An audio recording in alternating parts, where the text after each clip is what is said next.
So I recently posted a video of a new TBR game that I came up with, and after that video, I got kind of an influx of new subscribers. So if you are new to this channel, hi, welcome. And if you've been watching for a while, welcome back. Today I'm going to be doing my February wrap up. I read two romance, two fantasy, and one thriller. I DNF'd one book of the five, so really I only finished, let's for now use that term very loosely. I only read four books basically, but I'm gonna go over them. This video should be pretty quick because that's not a lot of books to go over, but let's just jump right into it. So the first book I read in February was The Fastest Way to Fall by Denise Williams, I think was her name. Yeah, check my notes. Denise Williams.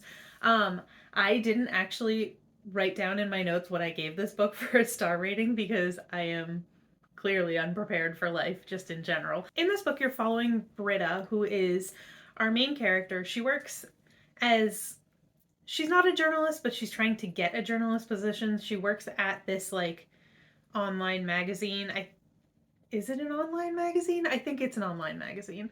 But she works there and she's kind of an assistant, but she's trying to get a journalist position. So her and this other girl that work there enter into this competition and where they're comparing two different fitness apps. One is called like Hotter You, and then the one that Britta uses is called Fit Me. And then the love interest in this book is a guy named Wes. He's actually the CEO of Fit Me, and for reasons he ends up being like her coach that she's working with through the app, because the whole point of the Fit Me app is that it's very personalized. Everybody gets a coach that they can talk to, and their relationship just becomes very unprofessional very quickly. Their relationship is very insta-lovey and, like I said, very like highly unprofessional. But overall, I read this book over a month ago and I'm having good feelings towards it. So I don't remember what I gave it as a rating back then, but I'm having good feelings towards it. I do want to give a couple of bonus points for the author's note at the beginning of this book where Denise Williams talks about her own like weight struggles and victories and gives content warnings and resource lists for the potential triggers present in this book and like resources where you can find help if you are affected by these things. So I did really like that. So the next book I have to talk about is actually the DNF book, and that was Only When It's Us by Chloe Lice. I don't know how to pronounce her last name. I DNF'd this book at 33% because I just, I really did not like Willa. She was very annoying and just, how do I say this? Okay, so clearly I'm a hearing person, so I'm not gonna like comment on the representation of the deaf character in this book, but the way that the main character treated him, that was very uncomfortable for me. I did not like that at all. So this book, you're following Willa, who's like this soccer star at her college, and Ryder, who lost his hearing later in life, and he doesn't know sign language really. And they end up getting paired together in one of their classes to do an assignment, and he kind of doesn't, he's not open with the fact that he's deaf, and she also gives him no leeway for the fact that something might be going on. She's just like immediately like, this guy's a jerk. He doesn't want to talk to me. Like, he just doesn't want to share his notes because I miss too many classes because I'm this all important super soccer player. Like, oh God. Like, that's basically as far as I got into this book. And like the way she wanted to like punish him and like come up with things that she could do to retaliate against him for not sharing the fact that he's deaf and then not sharing the fact that he got hearing aids, which was apparently a really big step for him and something that he wasn't 100% prepared to do, but he just like he thought he would give it a shot. And like at this point they don't really know each other that well, so I'm like, why, first of all, like, why is that really any of your business? You're not like a close personal friend, you're not a family member, like he barely knows you. So I couldn't do it. I didn't like it. I didn't appreciate it. So yeah, and she was just really annoying. Like overall, Willa, the main character, was just so annoying. She expected everybody to do everything for her and like treat her differently because she plays soccer at the college level and she's like the star player, but like I don't know. I I don't know. I did not like it. The third book that I read was the thriller, and that was Behind Her Eyes by Sarah Pimbra. I gave it 3 stars. So, okay, well, in this book, you're following Louise, and Louise is kind of like a mom out on the town one night, and she ends up kissing a stranger. And then she goes into work Monday morning, and it turns out that that stranger is her very married boss, like her very married new boss. And it kind of goes from there. I am not a huge fan of infidelity as a trope or a plot device, and so I wasn't really a huge fan of this book. Um, and it was just kind of screwed up. Like, just the whole plot of this book was messed up. But uh, the plot twist at the end, so like when you hear about this book, all you really hear about is like, oh my god, that plot twist at the end. I get it. Like, I get it. I get it. I get it. Would I recommend it if you don't mind infidelity as like the main plot point in a book and you like really screwed up relationships? Like, yeah, you might like this book. If you're really just in it for the plot twist at the end, just look it up because it's not really worth reading the whole book if you're not into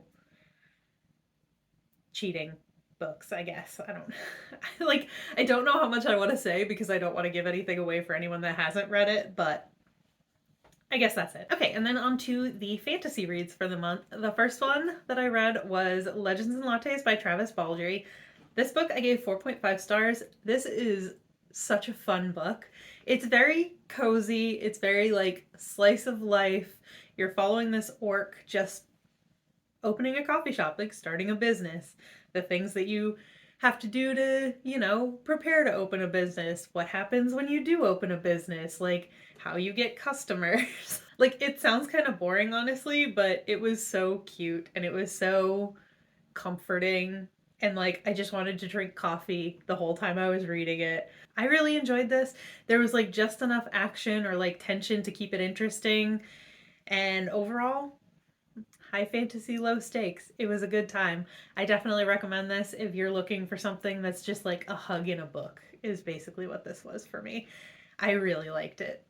Okay, and finally, this book, I'm going to talk about it. I still have 100 pages left, and honestly, we are already in March, so technically it's going to be finished in March, but I read the majority of it in February, so I'm just going to add it into this wrap up because I don't think my thoughts are going to change really, and I'm not going to talk about it that much anyway because it's the 4th book in the series. But Feast for Crows by George R. R. Martin, the 4th book in A Song of Ice and Fire. So before I really started reading this series, my husband told me that he liked Jaime Lannister, and reading through, you're like, not you, me, because I was the one thinking it. And reading through, it's kind of like, why would you like him? Like, incest, first of all, and he's one of the bad guys. Like, why would you like him? Between the 3rd book and this book, I kind of get it. Like, I understand where he's coming from. Jaime is growing on me as well. That being said, besides my feelings kind of changing towards Jaime Lannister a little bit. That's not a spoiler because like just like a little bit. There's a little bit of nuance to that. But other than that, I don't really feel like much happened in this book. Like you're just kind of jumping around from like fight to fight, and this person is scheming and that person is scheming and nobody knows where that person is, and like I feel like that's all that's happened in this book. So I feel like this is almost more kind of filler, which don't come for me. Like, I don't know. Maybe I'm just like, I didn't pick up on some of the things that I should have picked up on. Or like, maybe the last 100 pages is going to make a huge difference like it did in book 3, I think it was. But it's been also, please remember, or please know, I guess I should say, please know it's been over a year since I finished the last one of these books that I read. I'm pretty sure I finished it in 2021. So it's been a while since I read one of these books.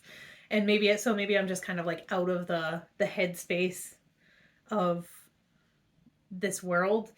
But yeah, I feel like not a lot has happened. So we'll see. After this, I only have one book left. I will say, though, for the fact that I put this on my TBR for intimidating read, and I was saying that this is one of the top books that I want to read in 2023 just to get through it, like, it's not bad. I'm happy with it.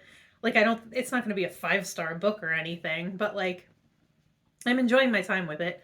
So, like, I think I built it up in my mind over the past like year and a half that I haven't read one of these books. I kind of built it up in my mind as this big like monolithic thing that I had to get past, but it's really not that bad. And I just have one more book in the series and then I'm caught up. So, well, is there a prequel too? I don't know. But yeah, so that is A Feast for Crows. So that's it. Those are all the books that I read in February, and or mostly read in February. Like I said, I still have 100 pages of this one left to read, but February was kind of a meh reading month for me. Like, this was definitely like by far my favorite thing that I read in February, and other than that, there wasn't really any like standout book. So thank goodness for this book, or February would have been a really bad reading month, I guess, is what I'm trying to say. But that's it from me today. I hope you enjoyed this video. If you liked it, please leave a little thumbs up. And if you are not subscribed, feel free to subscribe on your way out if you want to. No pressure. Absolutely no pressure. That's it from me today. I will see you next time. Bye.